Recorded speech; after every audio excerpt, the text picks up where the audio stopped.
Salam sejahtera bagi kita semua. Perkenalkan, nama saya Maria Muenida.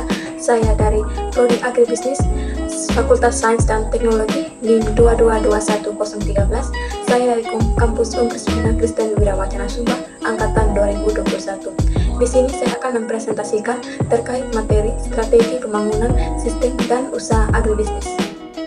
Tujuan saya membahas tentang strategi pembangunan dan usaha agribisnis adalah agar dapat mempelajari lebih dalam bagaimana strategi pembangunan dan usaha agribisnis.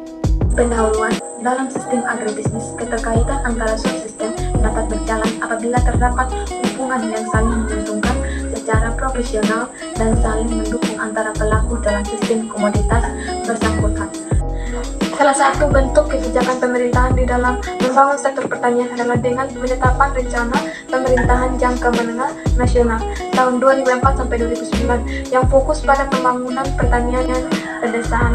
Salah satu bentuk ditempuh melalui pendekatan mengembangkan usaha agribisnis dan memperkuat kelembagaan pertanian di pedesaan melalui penyusunan prioritas dan arah kebijakan pembangunan berupa penanggulangan kemiskinan dan revitalisasi pertanian.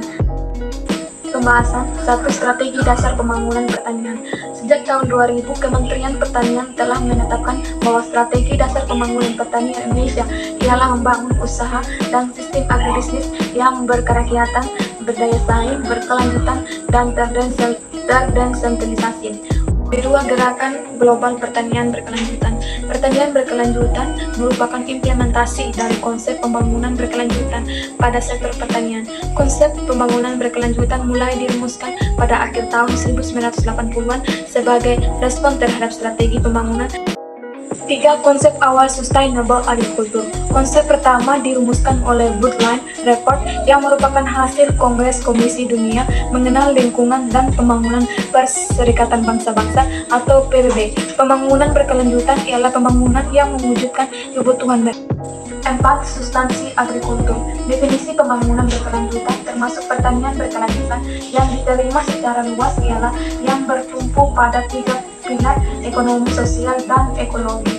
Konsep pembangunan berkelanjutan berorientasi pada 3 dimensi berkelanjutan, yaitu berkelanjutan usaha ekonomi atau profil, yang kedua berkelanjutan kehidupan sosial manusia atau people, yang keempat, yang ketiga berkelanjutan ekonomi alami atau plan atau pilar triple P.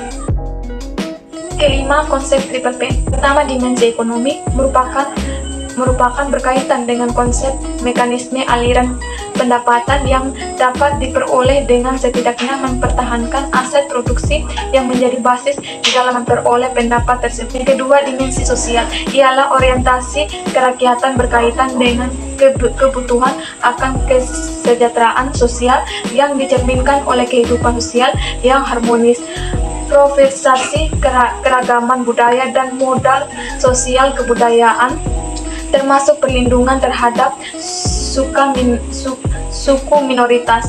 Yang ketiga, dimensi lingkungan alam menetapkan kebutuhan akan stabilisasi ekosistem alam yang mencakup sistem kehidupan biologis dan material alam.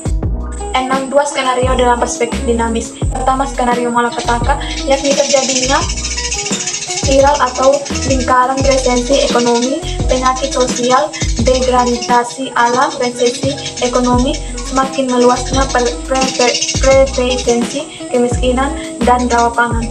Yang kedua, skenario kedua ialah lingkungan, kondisi keemasan terpenuhnya kebutuhan hidup dan sosial mendorong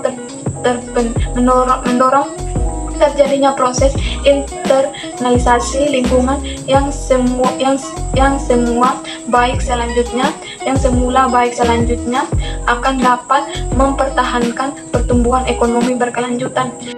Kesimpulan, pembangunan agribisnis merupakan suatu strategi pembangunan ekonomi yang mengintegrasikan pembangunan pertanian dengan pembangunan industri hulu dan hilir pertanian serta sektor jasa yang terkait di dalamnya. Strategi pembangunan sistem agribisnis yang berbasis pada pemberdayaan keragaman sumber daya di daerah.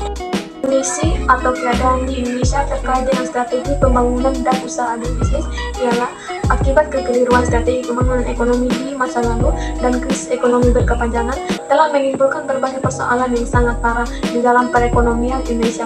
Masalah kemiskinan, pengangguran, pendapatan yang rendah, ketimpangan ekonomi, ketahanan pangan yang korupsi. Untuk mencegah masalah ekonomi yang begitu kompleks, Indonesia memerlukan penajaman strategi pembangunan ekonomi yang diharapkan mampu memberikan solusi atas persoalan yang ada.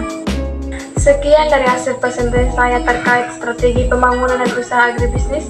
Semoga materi yang saya sampaikan dapat menambah wawasan dan pengetahuan di dalam strategi membangun usaha. Saya atas nama Maria Maulida mengucapkan terima kasih.